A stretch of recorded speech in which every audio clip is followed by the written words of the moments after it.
Salutations friends, welcome back to my channel. Today's video is going to be a long one. It is a highly requested video and I think it's time I do this. I'm going to sit down and share with you my entire Zoologist fragrance collection and rank them from my most favorite to my not most favorite, but still really like it. So if you'd like to know about my Zoologist scents, I have pretty much all of them. I might be missing one or two, and what I think about them and which ones reign supreme, then keep watching. Now, for the sake of this video not being crazy long, I'm obviously not going to be talking in depth about every single one of these, but I think I have 21 or 22 scents. Normally, when I do these videos, I don't rank them. I've started ranking them. You guys like me ranking them, so I've decided I'm going to start doing that. So, first things first, just for transparency purposes, most of these fragrances were purchased. Some were swaps and gifts and things like that, but I think I've purchased like 20 of them. So I do love to support with my dollars indie houses that I really love and just adore. Zoologist is a house where the second I hear about a release, I will literally message Victor and just ask him when is the earliest I can purchase it, so that way I can have a review up for you guys very timely. So just know that Victor is probably dang tired of me messaging and pestering him, but I did want you to know that this is a house that I've loved to support monetarily as well as just showcasing, because I just really like everything this house stands for. Hard for me to rank these scents because there's things about each of these that I love. So what I'm ranking them more as is more wearability, the ones that I reach for the most and the ones that have me most excited.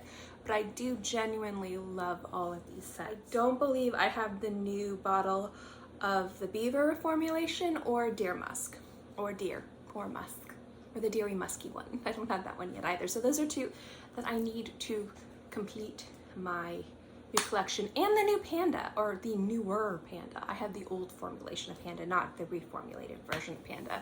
So those are the three that I'm missing. Those are the three scents. So let's get into the list because I keep yammering. The 21 is going to be, and I'm going to say this wrong, I always do, is macaque. This is a beautiful, very just lush fragrance, but it's also very dry and crisp and uplifting. It's really beautiful. I don't wear this one on its own. I actually layer this one with, I like to layer this one with Herba Fresca or Centric Molecules Molecule 1. Those are like my go-to layering scents. I do really like this scent a lot. It's not to me as exciting as the others, but it's still a ridiculously beautiful and wearable scent. I just don't reach for it as much. Normally I'll reach for some of the higher ups of Zoologists, but I do really like to wear this one. This one to me is more of an end of summer, early fall scent, so I'll probably be reaching for it a little bit more now, but I do really like it, but it is my least reached for one. Number 20, I'm not gonna number them. The next one is Beaver, and this is the original formulation of Beaver. Now, I actually love this one, and this one would be higher up on the list if he just didn't stop coming out with so many dang good fragrances that I end up liking more and more. Initially, this is one of my absolute favorites, and I do still love it. I think this is one of them that really encompass the idea of the environment where the animal lives, and it's just really ridiculously beautiful. I love it. Kind of smells like a camping trip in all the right ways, and it's got that unique little beautiful animalic twinge to it that I think Zoologist is known for, and it's gorgeous. The next one is Elephant, and this one I could have had up higher. I think I'm gonna be able to say that to all of them. The reason why this one is lower, even though I find this one to be a beautiful green, aromatic, woody scent, I love the addition of Darjeeling tea, and it smells like Darjeeling tea. If you know what tea smells like, I'm going to be doing an entire video on that. It's taken me a year to do all the research for it. This will definitely be prominently part of that video. Darjeeling tea has a specific, it's like a mild to medium bodied green tea. It's a little bit more tannic, it's a little bit more green. It doesn't have a full body to it. And I think this paired with everything else makes this a beautiful scent. Again, it's really gorgeous. It's incredibly wearable. It's just a scent that I find reaching less and less and less because there's other fragrances from the line that I reach for more and more and more. Next up is Hummingbird. And this one is one of the most feminine fragrances from the line, next to, say, maybe Nightingale. This is ultra feminine, very sweet, very, very sweet. And it just smells really beautiful. I like how it has a sweetness to it, but there's also kind of like a green sharpness in the back, just a little bit that kind of balances everything out. And this is just a really ultra feminine scent. It's gorgeous. Next up is Sloth, and I actually really like this one. This is an oak moss just dream, and I love the oak moss in here, and I love how it smells slow and lumbering and very aromatic and smooth, and there's a sweetness to it. I just wish there was like a touch more oak moss in here personally, but there is absolutely nothing wrong with this scent, and it's beautiful. It's one of the newer releases from Zoologist, but again, there's other ones that just I like more, but I still really, really like that one. Next up, we have the new formulation of Bat, and I know that there's a lot of yammer and talk around the Bat, but I love the newer one, and it's really, really good. But I do compare this to the older one, and I think the older one had a different magic to it as well. They're both unique in their own ways. It's just really nice. Smoother, a little bit more wearable, a little bit more easy to understand, but still very artistic and very beautiful. I haven't done a review of the new Bat though. If you guys would like a review comparing the new Bat to the old Bat and just kind of going into it, let me know in the comments section. I'll be more than happy to do that. Next up is Chameleon. This is higher up because whenever I want to wear a fragrance like I think it's macaque. I'm not good at pronouncing things. This is the one I reach for instead, honestly. Like, it's usually if I want to wear a fragrance from Zoologist, it's kind of lighter, easier to wear, but still just very aromatic and beautiful, I reach for Chameleon over macaque. So that's why that one is lower. It isn't because it's not beautiful, it's just this one edges it out. As you can see, this one is higher because I do like smelling like this a lot. It's really beautiful, it's green, it's light, it's very effervescent. I know that word's overused in the fragrance community, but it is, and it's so nice. Next is Dodo. What I love about Dodo is these guys were kind of released around the same time. What I love about Dodo is this is one of the newer releases from Zoologist, where I was talking about where Victor will release scents that are very kind of reminiscent of the older original lineup of Zoologist scents. And this is one of those scents, and it is so good. There's a greenness to this, there's an animalic sharpness to it. It's a little challenging, but not in a negative way, and kind of a signature scent. Really enjoy wearing, like grabbing people's attention, but it's still an easy scent to wear as well. This is a winter scent for me, so once it gets a little bit colder here, I'll probably wear it more, but I haven't worn it so much because this summer has been so hot. It's been so hot, so this is going to be brought out when the weather dips below 80 degrees, which I'm hoping will be very soon. Next up is one of the most talked about fragrances from Zoologist. Definitely one of the scents that put this fragrance house on the map, garnered a lot of attention, a lot of hype, is ridiculously beautiful, is gorgeous. I love it, and it's Civet. This one needs no introduction. This is a beautiful, deep, rich, complex fragrance, and it has that kind of soft, sweet, musky note in there. It's really beautiful. I love it. Also, can we always talk about like how on point his presentation is? Like, everything about this lineup is just perfect. Next up is one of the most beautiful kind of old glamour scents I've ever smelled, not just in the Zoologist lineup, just in general, and it's Nightingale. And this is such a pretty juice. It is so pretty. This scent smells like old, sophisticated Hollywood. There's just a magic to this fragrance.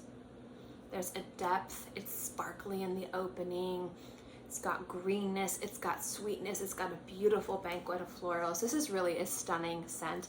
If you like that old world glamour, like Hollywood actress sitting in her dressing room, covered in powder and flowers everywhere, waiting for her close-up Mr. I don't know that terminology. It just smells glamorous and timeless, and it's just really beautiful. So that is a fantastic scent to wear. And I also think that is a great gift for someone who loves scents, who loves that type of composition in fragrances, has maybe tried everything.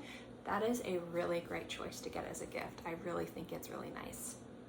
Then we have Dragonfly. Now this makes me kind of sad because we just sold the house down south, like they're signing the papers, the ink's not even dry.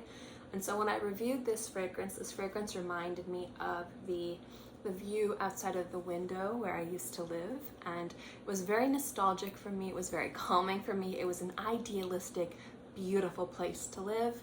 It was very sad that it had to be sold, but things happen, and I do very much love where I live now. But this reminds me of that, back at a time where my dad was still alive, my family was intact, everyone on my husband's side of the family, everyone was happy. Everything's changed. Oh, my life is upside down right now, but growth happens. People change, people grow apart, people pass. It's just part of life, and this fragrance is definitely one that reminds me of that. But it is more of a beautiful, ethereal idea of where the dragonfly lives rather than a literal interpretation in some of the other fragrances, but it is nonetheless very beautiful. I would describe this as being a unisex fragrance, but I do find it to lean a little bit more on the feminine side because it's a little bit softer and sweeter and more floral, but it's definitely something men can rock too. I don't find it to be overtly feminine, but if you tend to stay away from sweet florals, if it's not your thing, I would definitely get a sample of that first before you purchased a bottle. And then next we have the original Panda. I don't know why I'm saying it the way I did and holding it the way I did. Also, do you see how weird my arm bends? This is a thing. I'm like weirdly double jointed in weird ways. Anyway, this is the original Panda. The reason why there was a reformulation is one of the original notes. It's a root, I forget what it's called, that wasn't able to be, I don't know if it was no longer able to be gotten or if it was regulated out of existence within the fragrance world. I don't exactly remember why, but it was one of the base notes for this fragrance, one of the big notes they couldn't use anymore, so they reformulated it. And I do really like the reformulation. I don't own it. I don't know why I don't own it. I need to make a list of fragrances I need to buy from Victor. But this is the original, and it is so beautiful. It just smells so green and so crisp. And again, it has that like heart and core of Zoologist Fragrances, which is this really rich, dense, complex, animalic just feeling to all of these fragrances, which I really enjoy, especially as somebody who loves challenging fragrances, but in a positive way. I know challenging can be taken as a negative descriptor in fragrances, but I don't find it to be a negative. Just like I don't find fragrances that are described as mainstream or crowd-pleasing as negative either. They're just really great ways to kind of briefly describe a scent and a non-common composition that might have aspects to it that a lot of people aren't familiar with. I find to be challenging scents, but I think that challenging could also be something that is beautiful and unique. So for me, challenging fragrances are something that you might not right off the bat understand olfactively. Like you might smell it and be like, what is that?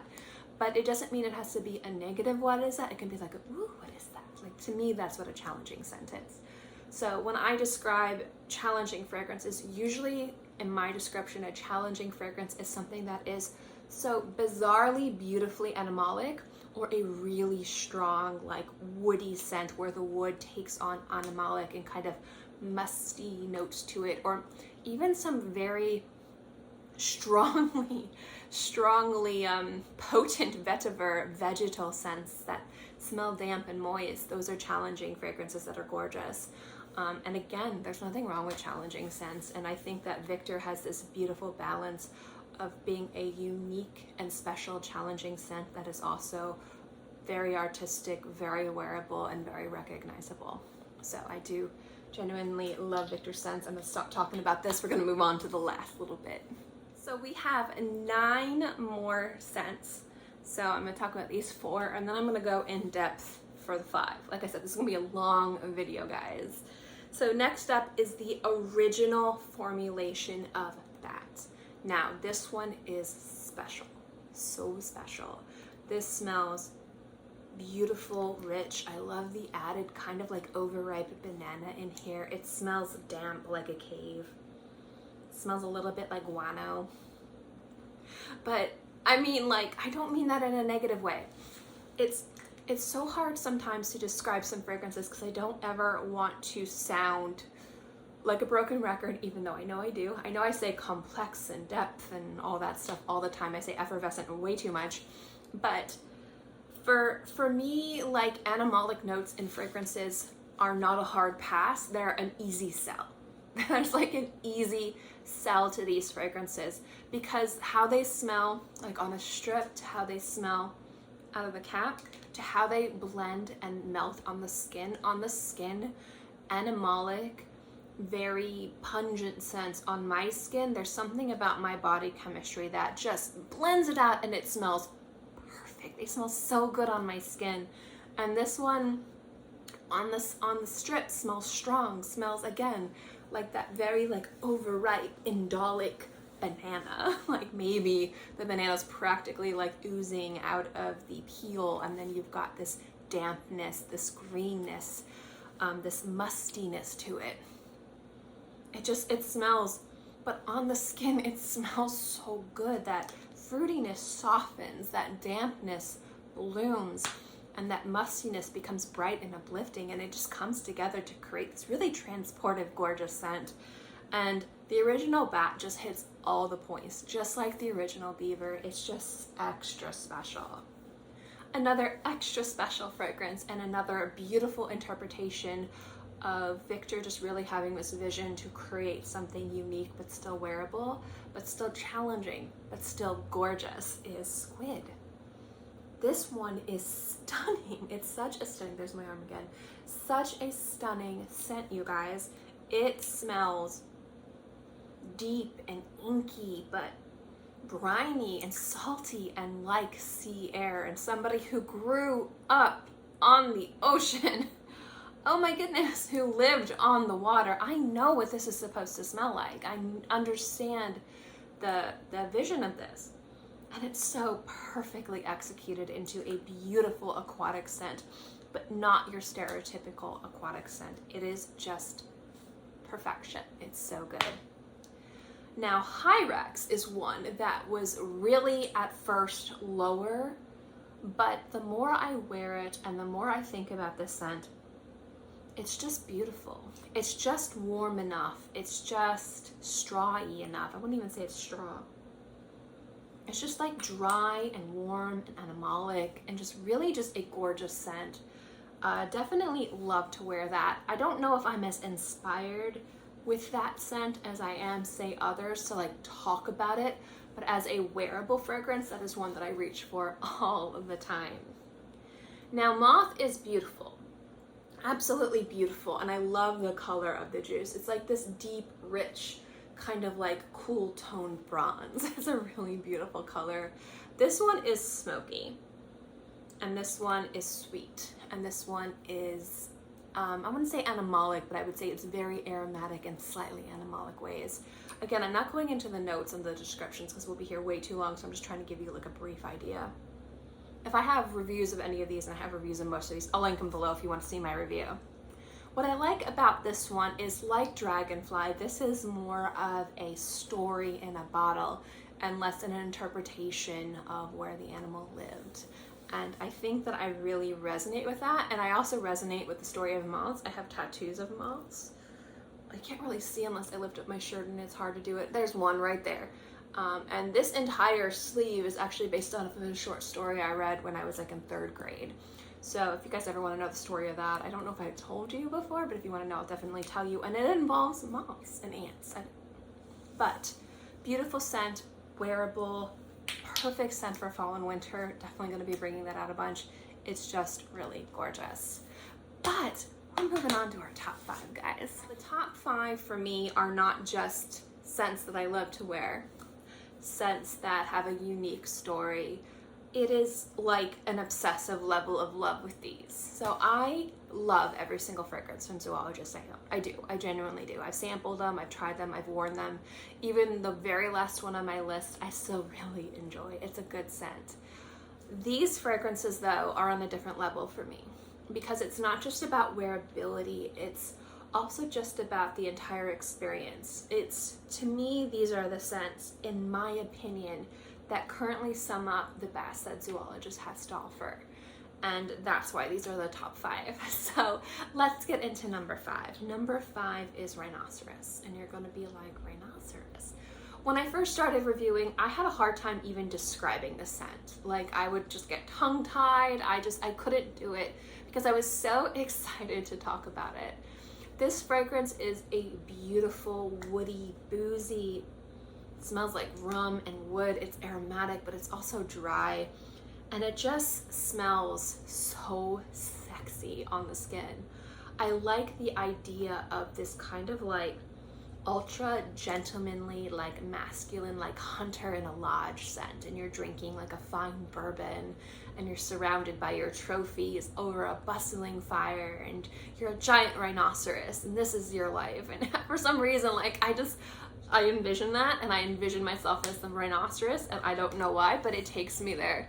But as a fragrance, this is one of the most successful boozy fragrances that I love the balance, because sometimes boozy scents can be too fizzy or too sweet, or there'll be like an addition of like leather or cherry, which is gorgeous, but it makes all those scents kind of smell the same.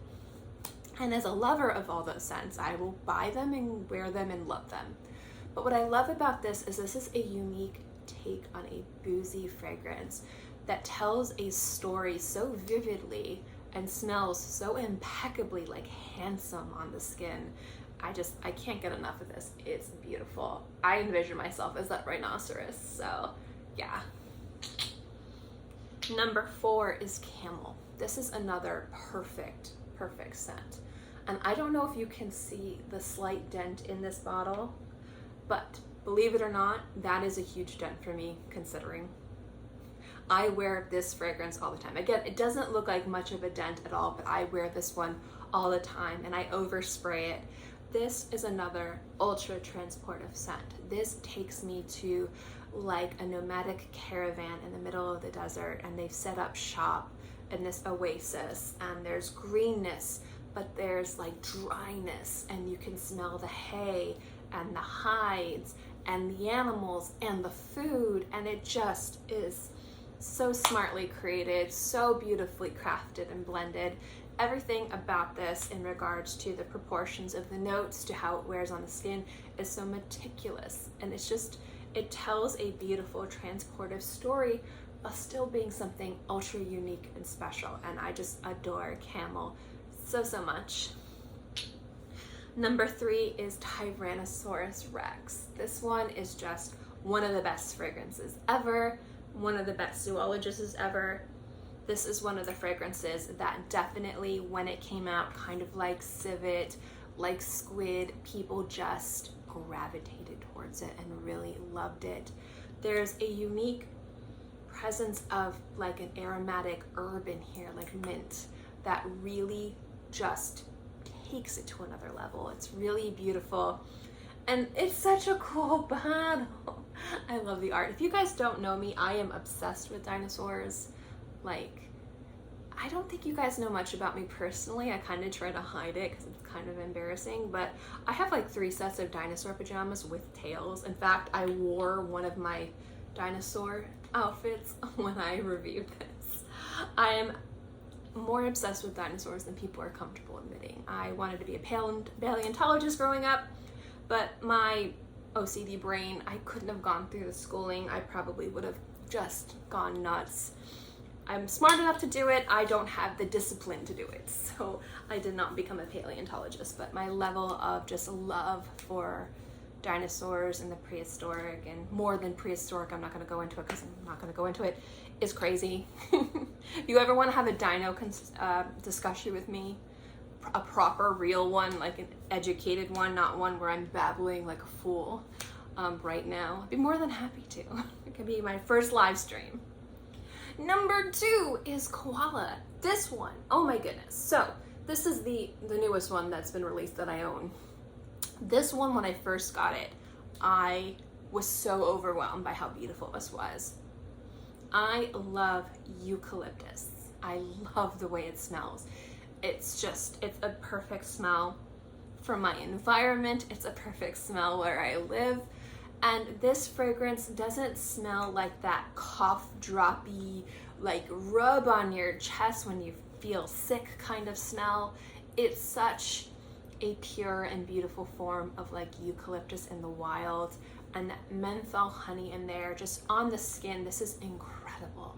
Like, it's one scent that I don't find it to be feminine, but I think that it would probably fare better with people who enjoy feminine fragrances more.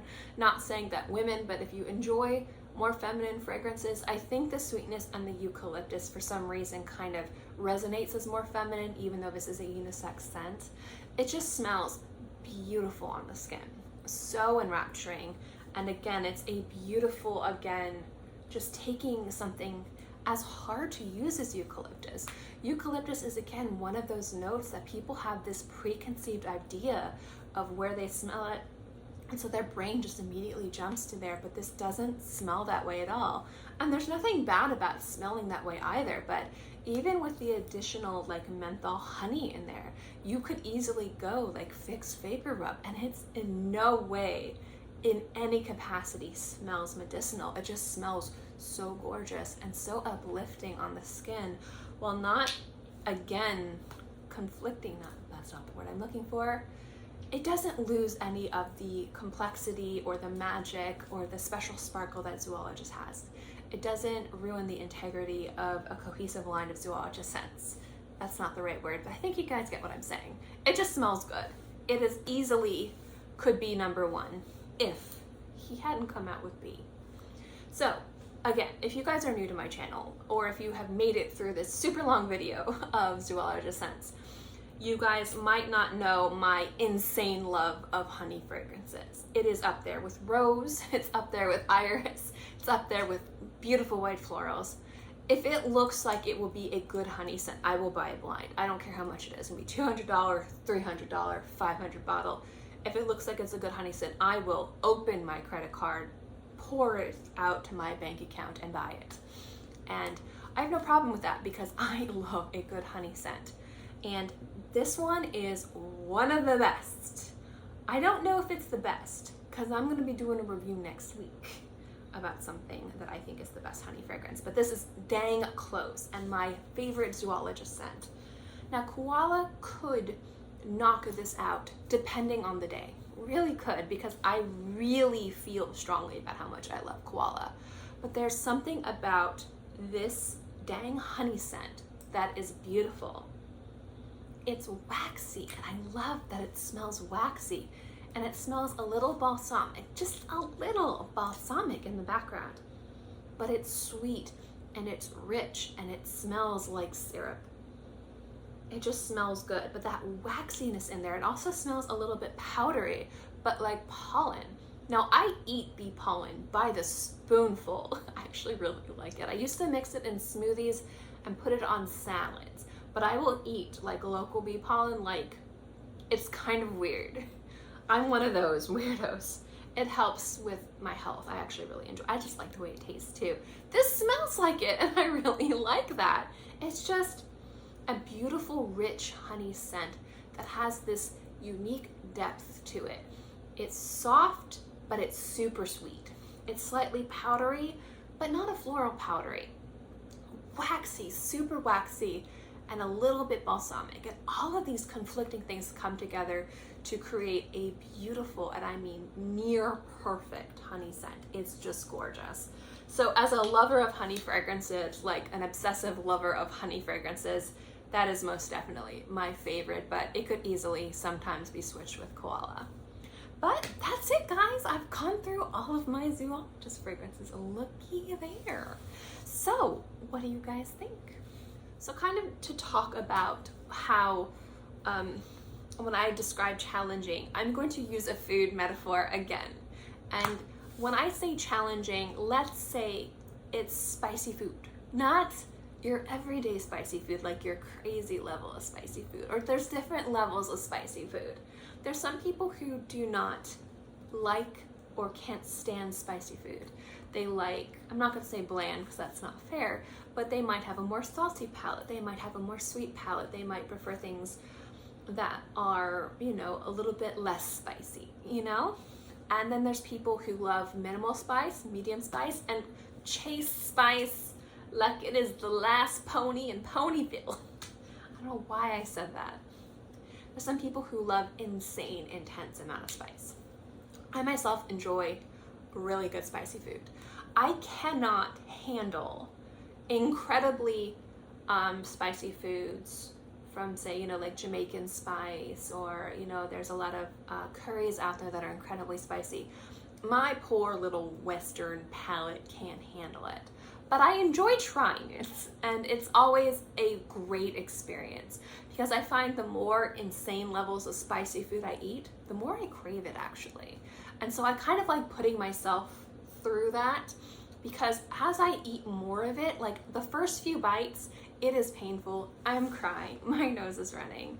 But what I find is I crave it more and more and more, and I eat it more and more and more, and it's an experience, and it's delicious. And just because I can't handle the level of spice doesn't mean that I want to give up on that delicious food. And so I eat spicy food and I love it. And, you know, for the first minute or two of eating it, my poor little, like, you know, Western palate can't take it. But if you push through the pain, you can start to really taste the different types of peppers and spices that are used. You can taste the different levels of flavor that are achieved through using these different peppers, these different spices, these different cooking techniques, and these different ingredients. You have to kind of push through the pain, because what it does is it really seriously cleanses the palate. It makes you hungrier.